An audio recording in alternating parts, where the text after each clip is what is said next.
Akithibitisha kutokea kwa tukio hilo, kamanda wa jeshi la polisi mkoa wa Mara Pius Rutumo, wakati akizungumza na waandishi wa habari, amesema kuwa ajali hiyo imehusisha gari ndogo aina ya Land Cruiser namba za usajili T 385 EHM pamoja na lori aina ya Scania namba T 396 EHR zilizogongana uso kwa uso katika eneo la Nyatwali, wilayani Bunda mkoani Mara, barabara ya Musoma Mwanza. Wa kuamkia leo kulitokea ajali ya magari mawili kugongana uso kwa uso kati ya gari dogo Toyota Land Cruiser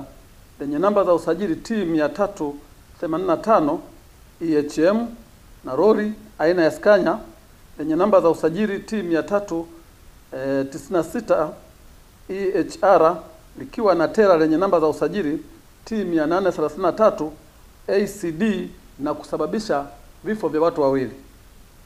Ajali hiyo imetokea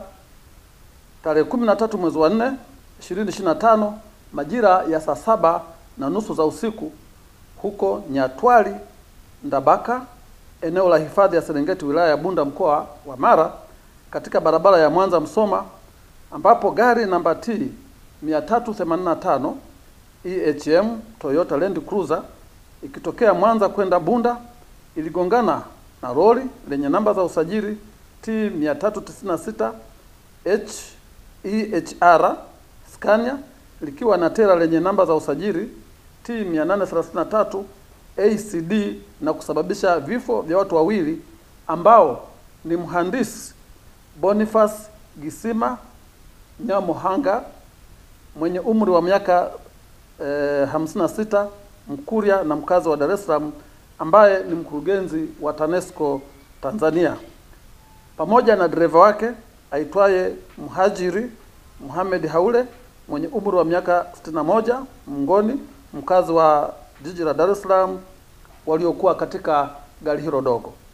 Aidha, kamanda Rutumo ametaja chanzo cha ajali hiyo kuwa ni baada ya dereva wa gari lilokuwa limebeba mkurugenzi mtendaji wa TANESCO kushindwa kumudu gari alipokuwa akimkwepa mwendesha baiskeli na hivyo kupelekea kugongana uso kwa uso na gari aina ya lori alilokuwa akipishana nalo. Uchunguzi wa awali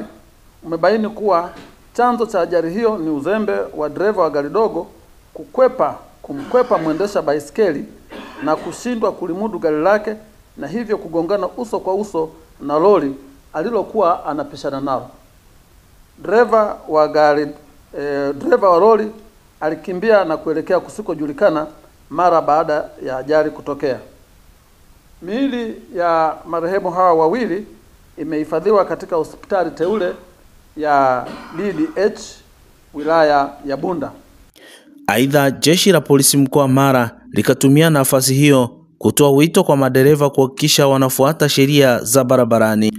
Miili miwili ya marehemu hao, ikiwemo mwili wa mkurugenzi mtendaji wa shirika la umeme Tanzania TANESCO, mhandisi Gisima Nyamohanga,